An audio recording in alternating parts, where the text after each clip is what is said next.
ಆದರೆ ಅವರು ಒಳ್ಳೆ ಕಥೆಗಾರರು. ಆಮೇಲೆ ಭಾಳ ಮುಖ್ಯವಾಗಿ ಬೇರೆ ಭಾಷೆಗಳಿಂದ ಕಮ್ಯುನಿಸಮ್ ಒಂದು ಸಿದ್ಧಾಂತ ಅವಾಗ ಬಂದು ಪ್ರಗತಿಶೀಲರಲ್ಲ ಇವರು. ಅಂಥ ಪುಸ್ತಕಗಳನ್ನ ಕನ್ನಡಕ್ಕೆ ಸಾಕಷ್ಟು ಅನುವಾದ ಮಾಡಿದ್ದಾರೆ ಕೆ ನಾಗರಾಜರಾಯರು ಮಾಡಿದ್ದಾರೆ. ಆಮೇಲೆ ಮಾತಾಡೋರು ನಿಂತ್ಕೊಂಡು ದೊಡ್ಡಾಳು, ತುಂಬ ದೊಡ್ಡಾಳು, ಕಚ್ಚೆ ಜುಬ್ಬ ಮೇಲ್ಗಡೆ ಯಾವಾಗಲೂ ಒಂದು ಶಲ್ಲಿದ್ದು ಒಂದು ಟವಲ್ ಥರ ಹಾಕ್ಕೊಂಡು ಓಡಾಡ್ತಾಯಿದ್ರು.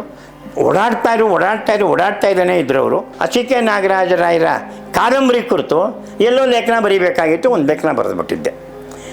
ಜೈನ ತತ್ವ ಸಿದ್ಧಾಂತಗಳ ಬಗ್ಗೆ ನಾಗರಾಜರಾಯರಿಗೆ ತಿಳುವಳಿಕೆನೇ ಇಲ್ಲ ಅನ್ನೋ ಹಾಗೆ. ನನ್ನ ದೃಷ್ಟಿನಲ್ಲಿ ಗೋಪಾಲಕೃಷ್ಣ ಅಡಿಗರು ಮೊದಲನೇ ಕವನ ಸಂಕಲನ ಅವರೇ ಪ್ರಕಟಿಸಿದ್ರೋ ಏನೋ, ಆ ಮಗೆ ಇದಿತ್ತು ಅವರಿಗೆ. ಒಳ್ಳೆ ಬ್ರಾಡ್ ಲುಕ್ ಇತ್ತು ದೊರೆಸ್ವಾಮಿ ಅವರಿಗೆ. ಅವ್ರು ಮೈಸೂರಿನಲ್ಲಿ ಇದ್ರು ಅಂತ ಕಾಣಿಸುತ್ತೆ. ಪತ್ರಕರ್ತರಾಗಿಯೇ ಅವರು ಹೆಚ್ಚು ಕಾಣಿಸ್ಕೊಂಡಿದ್ದಾರೆ. ಅವರೂ ತರ್ತಾಯಿದ್ರು, ಬೇರೆ ಪತ್ರಿಕೆಯಲ್ಲೂ ದುಡಿತಾಯಿದ್ರು. ಒಬ್ಬ ಕಾರ್ಮಿಕನ ಥರ ಅವರು ದುಡಿದು ಆ ಕಾಂಗ್ರೆಸ್ಗೆ, ಗಾಂಧಿಗೆ ಅನುಗುಣವಾಗಿ, ತತ್ವ ಸಿದ್ಧಾಂತ ಅನುಗುಣವಾಗಿಯೇ ಅವರು ದೊರೆಸ್ವಾಮಿ ಅವರು ಬದುಕಿದ್ರು, ಸರಳವಾಗಿಯೇ ಬದುಕಿದ್ರು, ಯಾವ ಇದು ಇರಲಿಲ್ಲ. ಇದೇ ಸಿದ್ದರಾಮಯ್ಯವರು ಮಟ್ಟದ ಮುಖ್ಯಮಂತ್ರಿ, ಸಿದ್ದರಾಮಯ್ಯ ಮುಖ್ಯಮಂತ್ರಿ ಆದಾಗ ಮೊದಲು ಕೆಲವರು ದೊಡ್ಡವ್ರ ಮನೆಗೆ ಹೋಗಿದ್ದು ಬಂದಿತ್ತು ಪತ್ರಿಕೆಯಲ್ಲಿ. ಅದರಲ್ಲಿ ದೊರೆಸ್ವಾಮಿಯವರು ಒಬ್ಬ ಪ್ರೋಗ್ರೆಸಿವ್ ರೈಟರ್ ಅಂತ. ಆಮೇಲೆ ಅವರು ಪಟ್ಟಮಾದೇವಿ ಶಾಂತಲಾದೇವಿ ಬರೆದ ಮೇಲೆ ಒಬ್ಬ ಮಹಾನ್ ಕಾದಂಬರಿಕಾರ ಅನ್ನೋ ಹಾಗೆ ಒಂದು ಇಮೇಜು.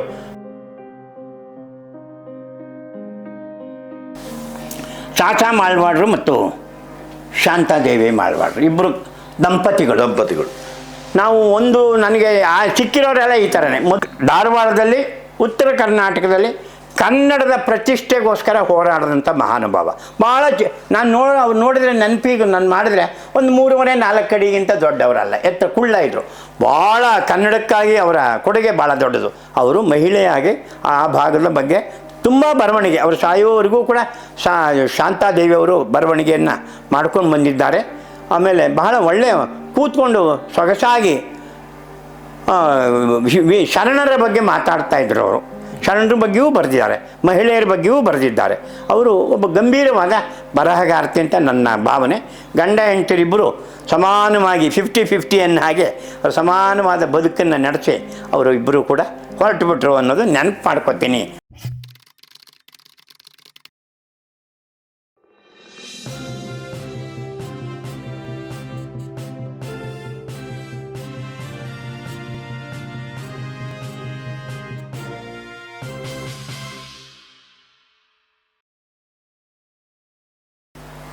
ಇನ್ನು ನೆಕ್ಸ್ಟು ಕೆ ನಾಗರಾಜರಾವ್.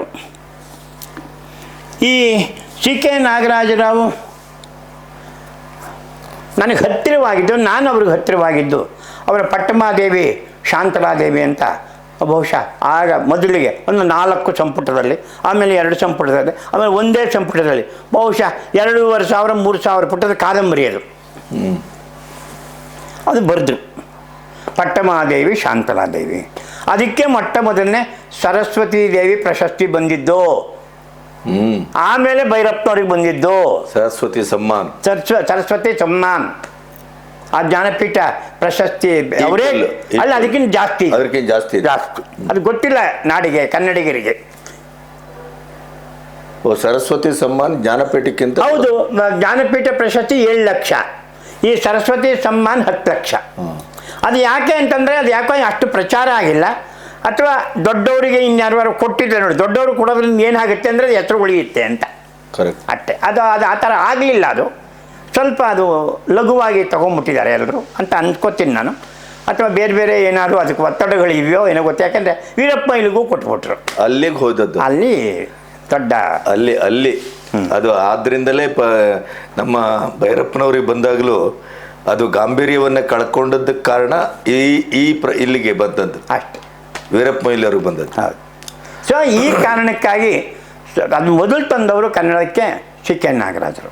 ಅಂಥದ್ದು ಅದು ಬೇರೆ ಹಿಂದಿಗೂ ಅನುವಾದ ಆಗಿರ್ಬೋದು, ಇಂಗ್ಲೀಷ್ಗೂ ಮಾಡಿಸ್ತಾಯಿದ್ರು, ಪ್ರಕಟ ಆಗಿದೆಯೋ ನಂಗೆ ಗೊತ್ತಿಲ್ಲ.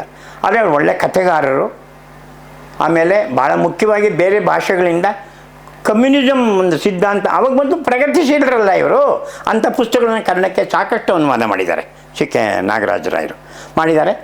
ನನ್ನ ಪ್ರಕಾರ ಅವರು ನಿಟ್ಟೂರು ಶ್ರೀನಿವಾಸರಾಯರ ಅಳಿಯರಲ್ಲಿ ಒಬ್ಬ ಅಳಿಯ ಅಂತ ನನಗೆ, ಯಾರ್ದೋ ಒಬ್ಬ ದೊಡ್ಡ ವ್ಯಕ್ತಿ ಅಳಿಯ ಅಷ್ಟೇ. ಯಾರು ಅಂತ ನನಗೆ ಜ್ಞಾಪಕ ಬರ್ತಾ ಇಲ್ಲ. ಅದು ಅವರೇ ನಿಟ್ಟೂರೇ ಇರ್ಬೋದು, ಏನೇ ಇರ್ಬೋದು. ಅವರು ಅಳಿಯ ಅಂತ, ಯಾಕಂದರೆ ಸಾಹಿತ್ಯ ಪರಿಷತ್ತಿಗೆ ಅವರು ಸೆಕ್ರೆಟ್ರಿ ಆಗಿದ್ದರು ಒಂದು ಪೀರಿಯಡ್, ಒಂದು ಕಾಲಕ್ಕೆ. ಅವಾಗೇನು ಮಾಡಿದ್ರು ನಮ್ಗೆ ಗೊತ್ತಿಲ್ಲ, ನಾವು ಆ ಕಡೆ ನೋಡಿದವರಲ್ಲ. ಅದೆಲ್ಲ ಭಾಳ ಹಿಂದಿಂದು 40-50 ವರ್ಷದ ಹಿಂದಿನ ಮಾತುಗಳವೆಲ್ಲ. ಆಮೇಲೆ ಮಾತಾಡೋರು ನಿಂತ್ಕೊಂಡು ದೊಡ್ಡಾಳು, ತುಂಬ ದೊಡ್ಡಾಳು, ಕಚ್ಚೆ ಜುಬ್ಬ ಮೇಲ್ಗಡೆ ಯಾವಾಗಲೂ ಒಂದು ಶೆಲ್ಲಿದ್ದು ಒಂದು ಟವಲ್ ಥರ ಹಾಕ್ಕೊಂಡು ಓಡಾಡ್ತಾಯಿದ್ರು. ಓಡಾಡ್ತಾ ಇದ್ದಾನೆ ಇದ್ರು ಅವರು. ಅಂಥ ಒಬ್ಬ ವ್ಯಕ್ತಿ ನನಗೆ ಹೇಗೆ ಸಾಧ್ಯ ಆಯಿತು ಅಂದರೆ, ಅವರು ವಿದೇಶದ ಪ್ರವಾಸದಲ್ಲಿದ್ದರು. ಆಗ ಇದು ಸರಸ್ವತಿ ಸಮ್ಮಾನ ಒಂದು ಅನೌನ್ಸ್ ಆಯಿತು. ನಾನು ಅವರಿಗೆ ಡಿ ಲಿಂಗಯ್ಯನವ್ರು ಹೇಳಿದರು ಫೋನಲ್ಲಿ ಮಾತಾಡಿ ಅಂತ. ನಾನು ಅವ್ರ ಜೊತೆ ಮಾತಾಡಿದೆ. ಸರ್, ಒಂದು ಪ್ರಜಾ ಸಾಹಿತ್ಯಕ್ಕೆ ಸಿಕ್ಕ ಮನ್ನಣೆ ಇದು, ಗೌರವ. ನೀವು ಒಬ್ಬ ನಾನ್ ಅಕಾಡೆಮಿಕ್ ರೈಟ್ರು, ಯೂನಿವರ್ಸಿಟಿ ಇವರೆಲ್ಲ ನೀವು ಬಂದ ತಕ್ಷಣ ನಾವೇ ಮೊದಲು ಸನ್ಮಾನ ಮಾಡೋದಕ್ಕೆ ಅವಕಾಶ ಕೊಡಬೇಕು ಅಂತೇಳಿ ಭಾರತೀಯ ವಿದ್ಯಾಭವನದಲ್ಲಿ ಕಾರ್ಯಕ್ರಮ ಮಾಡಿದ್ದು ಆಯಿತು. ಆಗ ಅವ್ರು ಏನು ಮಾಡಿಬಿಟ್ರು, ಎಚ್ ಕೆ ರಂಗನಾಥ್ ಇದ್ದರು. ಅವರು ಹರಿಹರಪುರಿ ಅವರು ಮಾತಾಡ್ತಾ ಇದ್ದಾರೆ. ಅಷ್ಟೊತ್ತಿಗೆ ಏನಾಗೋಗ್ಬಿಡ್ತು, ನಾನು ಸಿ ಕೆ ನಾಗರಾಜರಾಯರ ಕಾದಂಬರಿ ಕುರಿತು ಎಲ್ಲೋ ಲೇಖನ ಬರೀಬೇಕಾಗಿತ್ತು, ಒಂದು ಲೇಖನ ಬರೆದುಬಿಟ್ಟಿದ್ದೆ. ಜೈನ ತತ್ವ ಸಿದ್ಧಾಂತಗಳ ಬಗ್ಗೆ ನಾಗರಾಜರಾಯರಿಗೆ ತಿಳುವಳಿಕೆನೇ ಇಲ್ಲ ಅನ್ನೋ ಹಾಗೆ. ಇವರು ಸನ್ಮಾನ, ನಾನು ಮಾತಾಡಬೇಕು, ಅಯ್ಯೋ ಅವರು ಒಂಥರ ಕೆಂಡಾಮಂಡಲ ಆಗೋಗ್ಬಿಟ್ಟಿದ್ರು. ಆದರೆ ರಂಗನಾಥ್ ಭಾಳ ಅಂಥದ್ರಲ್ಲೆಲ್ಲ ನಿಭಾಯಿಸಿದಂಥ ಮಹಾನುಭಾವ ಡಾಕ್ಟರ್ ಎಚ್ ಕೆ ರಂಗನಾಥ್ ಅವ್ರನ್ನ ನಾವು ನೆನೀಬೇಕು ಈ ಸಂದರ್ಭದಲ್ಲಿ. ಅವರು ಬ್ಯಾಲೆನ್ಸ್ ಮಾಡಿ, ಇಲ್ಲ ಮಾತಾಡ್ತಾರೆ ನೋಡಿ ಅಂತ. ಅವತ್ತು ಅದೊಂದು ಬಿಟ್ಟು, ಆ ಪಾಯಿಂಟ್ ಒಂದು ಬಿಟ್ಟು ನಾನು ಮಿಕ್ಕಿನೆಲ್ಲ ಹೇಳಿದೆ. ಅವ್ರ ಕೊಡುಗೆ, ಅವ್ರ ಸಾಧನೆ, ಅವರು ಇದೆಲ್ಲ ಹೇಳಿ ಎಲ್ಲ ಮಾಡಿದಾಗ ಅವ್ರಿಗೊಂದು ಸ್ವಲ್ಪ ಸಮಾಧಾನ ಆಯಿತೋ ಏನೋ ಅಂತ ಕಾಣಿಸುತ್ತೆ. ಆಮೇಲೆ ಅದು ಅವರ ಅಭಿನಂದನಾ ಗ್ರಂಥದಲ್ಲಿ ಡಿ ಲಿಂಗಯ್ಯನವರೇ ಸಂಪಾದಕರು. ಈ ಲೇಖನ ಅವ್ರಿಗೆ ಕೊಟ್ಟೆ ಹಾಕಲಿಲ್ಲ. ಅದೇ ಡಿ ಲಿಂಗಯ್ಯನವ್ರ ವಿಷಯ ಬಂದಾಗ ಮಾತಾಡ್ತೀನಿ, ಇರಲಿ. ಅದು ಪ್ರಬುದ್ಧ ಕರ್ನಾಟಕದಲ್ಲಿ ಮುದ್ರಣ ಆಗೋಯ್ತು. ಮೈಸೂರಿನ ಪ್ರಬುದ್ಧ ಕರ್ನಾಟಕಕ್ಕೆ ಕಳಿಸ್ತೆ ಆ ಲೇಖನನ, ಮುದ್ರಣ ಆಗಿ ಬಂದಿದೆ, ಪ್ರಬುದ್ಧ ಕರ್ನಾಟಕದಲ್ಲಿ ಸೇರಿದೆ. ಅದು ಅವರಿಗೆ ಅಸಮಾಧಾನ ತಂತು. ಅವರು ಬರೆದಿರೋ ಇದಕ್ಕೆ ನಾನು ಕೊಟ್ಟ ಪ್ರತಿಕ್ರಿಯೆ ಆಗಿತ್ತು ಅಂತ. ಇರಲಿ, ಸಿ ಕೆ ನಾಗರಾಜರಾಯರು ಪರಿಷತ್ತಿಗೂ ದುಡಿದಿದ್ದಾರೆ. ಹೊರಗಿನ ಇದರ ದೃಷ್ಟಿಯಿಂದ ಇನ್ನು ಬೇರೆ ಇನ್ಯಾವ್ಯಾವ್ರೇನು ಸಂಘಟನೆ ಮಾಡಿಕೊಂಡ್ರು ಇಲ್ವೋ, ಅದು ಕನ್ನಡ ಲೇಖಕರ ಸಂಘ ಅಂತ ಒಂದು ಮಾಡ್ಕೊಂಡಿದ್ರು. ಇದೇ ಅಂತ ಕಾಣಿಸುತ್ತೆ ಈಗಲೂ. ಅದಕ್ಕೆ ಅವರು ಅಧ್ಯಕ್ಷರು ಆಗಿದ್ದರು. ಅಲ್ಲೇನು ಚಟುವಟಿಕೆ ನಡೆದಂಗೆ ಕಾಣಲಿಲ್ಲ ನನಗೆ. ಹೋಗಿದ್ದೆ ಒಂದೆರಡು ಸಲ ಸಭೆಗೆ ಅಥವಾ ಸಮಾರಂಭಕ್ಕೆ, ಏನೇನೂ ಇಲ್ಲ. ಒಟ್ಟಿನಲ್ಲಿ ನಾಡಿನಲ್ಲಿ ಇವರು ಬರವಣಿಗೆಯಿಂದನೇ ಒಬ್ಬ ಪ್ರೋಗ್ರೆಸಿವ್ ರೈಟ್ರ್ ಅಂತ. ಆಮೇಲೆ ಅವರು ಪಟ್ಟಮಾದೇವಿ ಶಾಂತಲಾದೇವಿ ಬರೆದ ಮೇಲೆ ಒಬ್ಬ ಮಹಾನ್ ಕಾದಂಬರಿಕಾರ ಅನ್ನೋ ಹಾಗೆ ಒಂದು ಇಮೇಜು ಸೃಷ್ಟಿಯಾಗಿ, ಯಾಕೆ ಬೃಹತ್ ಗಾತ್ರದ ಗ್ರಂಥ ಅದು ಆ ಕಾರಣಕ್ಕಾಗಿ ಅವರು ಆ ಹೆಸರನ್ನ ಪಡ್ಕೊಂಡ್ರು ಅಂತ ನನಗನ್ಸುತ್ತೆ. ಅದು ಹಾಗೆ ಉಳಿದೋಯ್ತು. ಅದು ಹಿರಿಯ ತಲೆ ಎಚ್ ಎಸ್ ದೊರೆಸ್ವಾಮಿ ಅವರು ಸ್ವಾತಂತ್ರ್ಯ ಹೋರಾಟಗಾರರೂ ಹೌದು, ಪ್ರಕಾಶಕರೂ ಹೌದು, ಮಾತುಗಾರರು ಹೌದು. ಚೆನ್ನಾಗಿ ಮಾತಾಡ್ತಾಯಿದ್ರು, ತಿಳ್ಕೊಂಡು ಮಾತಾಡ್ತಾಯಿದ್ರು. ಎಂತೆಂಥವ್ರ ಪುಸ್ತಕಗಳನ್ನು ಪ್ರಕಟಿಸಿದ್ದಾರೆ. ಮೊದಲಿಗೆ ಹಿರಿಯರು ದೊಡ್ಡವ್ರದ್ದು ಪ್ರಕಟಿಸಿದ್ದಾರೆ. ನನ್ನ ದೃಷ್ಟಿನಲ್ಲಿ ಗೋಪಾಲಕೃಷ್ಣ ಅಡಿಗರ ಮೊದಲನೇ ಕವನ ಸಂಕಲನ ಅವರೇ ಪ್ರಕಟಿಸಿದ್ರೋ ಏನೋ, ಆ ಮಗೆ ಇದಿತ್ತು ಅವರಿಗೆ. ಒಳ್ಳೆ ಬ್ರಾಡ್ ಲುಕ್ ಇತ್ತು ದೊರೆಸ್ವಾಮಿ ಅವರಿಗೆ. ಅವ್ರು ಮೈಸೂರಿನಲ್ಲಿ ಇದ್ರು ಅಂತ ಕಾಣಿಸುತ್ತೆ. ಪತ್ರಕರ್ತರಾಗಿಯೇ ಅವ್ರು ಹೆಚ್ಚು ಕಾಣಿಸ್ಕೊಂಡಿದ್ದಾರೆ. ಅವರೂ ತರ್ತಾಯಿದ್ರು, ಬೇರೆ ಪತ್ರಿಕೆಯಲ್ಲೂ ದುಡಿತಾಯಿದ್ರು. ಆ ಕೆಲಸವನ್ನು ನಿರಂತರ ಅವರು ಮಾಡ್ಕೊಂಡು ಬಂದರು. ನಾವು ನೋಡೋತ್ತಿಗೆ ಒಂದು ಸ್ವಲ್ಪ ಹಣ್ಣು ಮುದುಕರಾಗಿ ಬಾಗಿ ನಡೆಯುವ ಇದಾಗಿ ಹೋಗಿತ್ತು. ಎತ್ತರವಾದ ವ್ಯಕ್ತಿ ಬಗ್ಗಿಬಿಟ್ಟಿದ್ರು ಅಂತ ಕಾಣಿಸುತ್ತೆ. ಬೆಂಗಳೂರಿನಲ್ಲಿ ಎಲ್ಲ ಕಾರ್ಯಕ್ರಮಕ್ಕೂ ಯಾರು ಕರೆದ್ರೂ ಒಂದು ನಿಟ್ಟೂರು ಶ್ರೀನಿವಾಸರಾಯರ ನಂತರ ದೊರೆಸ್ವಾಮಿ ಅವರೇ ನಮಗೆ ಶತಾಯುಷಿ 100 ವರ್ಷ ಇದು. ಅವರೇನು ಯಾವುದ ವಿರೋಧಿಗಳು ಅಥವಾ ಜಾತಿವಾದಿಗಳು ಈ ಥರ ಏನು ಹೇಳೋಕ್ಕೆ, ಯಾಕಂದರೆ ಪಕ್ಕ ಗಾಂಧಿವಾದಿ ಆದ್ದರಿಂದ ಆ ಥರದ ಯಾವ ಇದನ್ನು ಅವರಿಗೆ ಹಚ್ಚೋದಕ್ಕೆ ಯಾವುದೂ ಕಾರಣ ಇರಲಿಲ್ಲ. ಕೊನೆಗೆ ಸ್ವಲ್ಪ ಕಾಂಗ್ರೆಸ್ಸಿನ ಪರವಾಗೂ ಇದ್ದರು ಅವರು ಮೊದಲಿಗೆ. ಆಮೇಲೆ ದೇವೇಗೌಡರು ಒಂದು ಕಾಲಕ್ಕೆ ಅವರು ಮುಖ್ಯಮಂತ್ರಿ ಆದಾಗ ತಕ್ಷಣವೇ ದತ್ತ ಅವರು ನಾನು ಕೇಳಿದ್ರು, ನಿಮಗೆ ದೊರೆಸ್ವಾಮಿ ಅವ್ರು ಗೊತ್ತಾ ಅಂತ. ಅವಾಗಿನ್ನೂ ದೊರೆಸ್ವಾಮಿ ಹೆಸರು ಕೇಳಿದ್ದ, ನಾನು ನೋಡಿಲ್ಲಪ್ಪ ಎಲ್ಲಿದ್ದಾರೆ ಅಂತ. ಯಾಕೆ ಈಗ ಅಂತಂದ್ರೆ, ಇಲ್ಲ ದೇವೇಗೌಡರು ಕೇಳ್ತಾ ಇದ್ದಾರೆ. ದೇವೇಗೌಡರು ಒಂದು ಗುಣ ಇತ್ತದು, ಯಾರು ಎಲ್ಲೇ ಇದ್ದರೂ ಅವ್ರು ಯಾವತ್ತೋ ನೋಡಿದವರು ಯಾವತ್ತೋ ಕರೆಸಿ ಅವ್ರನ್ನ ಇದಕ್ಕೆ ಎಂಥದ್ದು ಗ್ರಾಮೋದ್ಯೋಗ ಭಂಡಾರಕ್ಕೆ ಅವ್ರನ್ನ ಅಧ್ಯಕ್ಷರು ಮಾಡಬೇಕು ಅಂತ ಮಾಡಿದರು ದೊರೆಸ್ವಾಮಿ ಅವ್ರನ್ನ. ಹಾಗಾಗಿ ಅವರು ವ್ಯಾಪಾರ ಮಾಡಿದ್ದಾರೆ. ಖಾದಿ ಗ್ರಾಮೋದ್ಯೋಗ ಇದರಲ್ಲಿ ಅವರು ಮೊದಲಿಗೆ ವ್ಯಾಪಾರ ಮಾಡಿದ್ದಾರೆ. ಆಮೇಲೆ ನೇದಿದ್ದಾರೆ, ಭಾಳ ದುಡ್ದಿದ್ದಾರೆ. ಸ್ವತಂತ್ರ ದುಡಿಮೆ ಒಬ್ಬ ಕಾರ್ಮಿಕನ ಥರ ಅವರು ದುಡಿದು ಆ ಕಾಂಗ್ರೆಸ್ಗೆ, ಗಾಂಧಿಗೆ ಆ ಅನುಗುಣವಾಗಿ ತತ್ವ ಸಿದ್ಧಾಂತ ಅನುಗುಣವಾಗಿಯೇ ಅವರು ದೊರೆಸ್ವಾಮಿಯವರು ಬದುಕಿದ್ದರು, ಸರಳವಾಗಿಯೇ ಬದುಕಿದ್ದರು, ಯಾವ ಇದು ಇರಲಿಲ್ಲ. ಇದೇ ಸಿದ್ದರಾಮಯ್ಯವರು ಮಟ್ಟದ ಮುಖ್ಯಮಂತ್ರಿ ಸಿದ್ದರಾಮಯ್ಯ ಮುಖ್ಯಮಂತ್ರಿ ಆದಾಗ ಮೊದಲು ಕೆಲವರು ದೊಡ್ಡವ್ರ ಮನೆಗೆ ಹೋಗಿದ್ದು ಬಂದಿತ್ತು ಪತ್ರಿಕೆಯಲ್ಲಿ. ಅದರಲ್ಲಿ ದೊರೆಸ್ವಾಮಿಯವರು ಒಬ್ಬರು. ಅವ್ರ ಮನೆಗೆ ಹೋಗಿ ಮುಖ್ಯಮಂತ್ರಿ ಆಗಿದ್ದೀನಿ ಅಂತನೋ ಅಥವಾ ನಿಮ್ದು ಏನಾದ್ರು ಇದ್ದರೆ ಅಂದರೆ ಅವ್ರದ್ದಲ್ಲ, ಏನಾದ್ರು ನನಗೆ ಸಲಹೆ ಸೂಚನೆ ಕೊಡೋದಾದ್ರು ಕೊಡಿ ಅಂತನೋ ಕೇಳಿ ಬಂದದ್ದು ಉಂಟು. ಆಗ ಮೊದಲನೇ ಟರ್ಮ್ನಲ್ಲಿ ಹೌದೌದು, ಅಷ್ಟರ ಮಟ್ಟಿಗೆ ಅವರು ಅವಾಗ ಸಮಾಜವಾದಿ ಆಗಿದ್ದರು. ಈಗ ವ್ಯಾಧಿ, ಈಗ ಮಜಾವಾದಿ ಅಂತ ಎಲ್ಲರೂ ಪಾಪ ಲೇವಡಿ ಮಾಡ್ತಾರೆ. ಹೌದು, ಅದು ನಿಜವೇ. ಪ್ರತಿ ಕಡೆ ಹೋದ ಜಾಗದಲ್ಲಿ ಬಂದ ಜಾಗದಲ್ಲೆಲ್ಲ ಮುದ್ದೆ ಮತ್ತು ಕೋಳಿ ಸಾರು, ಮುದ್ದೆ ಕೋಳಿ ಸಾರು. ಅಯ್ಯೋ, ನಿನ್ನ ಆಹಾರ ಕಣೆ ಅದು, ಅದನ್ನೇನು ಪ್ರಚಾರ ಮಾಡೋಕ್ಕೆ ಮುಖ್ಯಮಂತ್ರಿ ಆಗಿದೆಯಾ? ಮುದ್ದೆನ ಕೋಳಿ ಸಾರನ್ನ ಪ್ರತಿಯೊಬ್ಬರನ್ನು, ಮತ್ತೆ ದನದ ಮಾಂಸನೂ ತಿಂತೀನಿ, ಅದು ಬೇರೆ, ಅದು ಅತಿ ಆಯ್ತದು. ಅವನ್ನೆಲ್ಲ ಹೇಳ್ಕೊಂಡು ಹೊಡೋದಕ್ಕೆ ಅದು ದೊರೆಸ್ವಾಮಿ ಅವರು ಇದ್ದರೆ ನೊಂದ್ಕೋತಿದ್ರೋ ಏನೋ ನಂಗೆ ಗೊತ್ತಿಲ್ಲ. ಅದನ್ನು ಇವರು ಹೇಳ್ತಾರಾ? ಅಲ್ಲ. ಹಾಗಾಗಿ ದೊರೆಸ್ವಾಮಿಯವರು ಸಾಮಾನ್ಯರಿಂದ ಅಸಾಮಾನ್ಯರವರೆಗೂ ಕೂಡ ಅವರು ಅಂದರೆ ದೇವೇಗೌಡರಂಥವ್ರಿಗೂ ಮುಖ್ಯಮಂತ್ರಿ ಅಂಥವ್ರಿಗೂ ಗಮನ ಸೆಳೆದು ಒಬ್ಬದು ಹಿರಿ ಮನುಷ್ಯ, ಹಿರಿ ತಲೆ ಅಂತೀವಿ ನಾವು. ಹಿರಿ ತಲೆ ಯಾರೂ ಇಲ್ವಾ ಅಂದರೆ ದೊರೆಸ್ವಾಮಿ ಅಂಥವ್ರು ಇದ್ದರು. ನಿಟ್ಟೂರು ಶ್ರೀನಿವಾಸರಾಯರು ಅಂತವ್ರು ಇದ್ದರು. ನಿಟ್ಟೂರು ಶ್ರೀನಿವಾಸರಾಯರು ಅಷ್ಟು ಹೋಗ್ಬಿಟ್ಟಿದ್ರು ಅಂತ ಕಾಣ್ತದೆ, ಇವ್ರು ಬರೋ ಹೊತ್ತಿಗೆ ಗೊತ್ತಿಲ್ಲ. ಆದರೆ ದೊರೆಸ್ವಾಮಿಯವರು ಇನ್ನೂ ಚಾಲ್ತಿನಲ್ಲಿದ್ದರು. ನಮ್ಮೆಲ್ರಿಗೂ ಒಬ್ಬ ಹಿರಿಯರು ಬೇಕು ಸಮಾರಂಭಕ್ಕೆ ಅಂದರೆ ದೊರೆಸ್ವಾಮಿಯವರು ಬರೋರು. ಏನೂ ಮಾಡಬೇಕಾದಿಲ್ಲ, ಆಟೋ ಕಳಿಸಿದ್ರು ಆಯಿತು, ಸ್ಕೂಟ್ರಲ್ಲಿ ಬನ್ನಿ ಅಂತಂದ್ರೆ ಸ್ಕೂಟ್ರಲ್ಲಿ ಕೂರಿಸ್ಕೊಂಡಾರು ಹೋಗ್ತಾಯಿದ್ದೋ, ಕರ್ಕೊಂಬರ್ತಾಯಿದ್ದೋ. ಅವ್ರ ಜೊತೆ ಬೇಕಾಷ್ಟು ಕಾರ್ಯಕ್ರಮಗಳು, ಹೋರಾಟಕ್ಕೆ ಅವ್ರು ಮುಂಚೂಣಿಯಾಗಿ ನಿಂತಿದ್ದರು. ಯಾವುದಕ್ಕೂ ಅವರು ಭಯಪಟ್ಟವ್ರು, ಭಯಭೀತರಾದವರೆಲ್ಲ. ಅಥವಾ ಮನೆ ಕಡೆ ಕುಟುಂಬದ ಯಾವುದೇ ವಿಷಯಗಳು ಅವ್ರ ಮನೆಯವರು ಇದ್ದರು.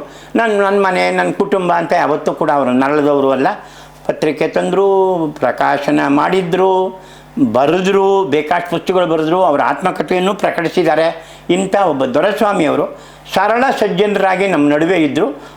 ಐಡಿಯಾಸ್ ಎಲ್ಲ ಒಂದು ಪ್ರೋಗ್ರೆಸಿವ್, ಪ್ರಗತಿ ಪಂಥದಲ್ಲೇ ಪ್ರಗತಿಶೀಲವಾಗಿ ಇತ್ತು ಅನ್ನೋದನ್ನು ನಾನು ನೆನೀಲಿಕ್ಕೆ ಇಷ್ಟಪಡ್ತೇನೆ.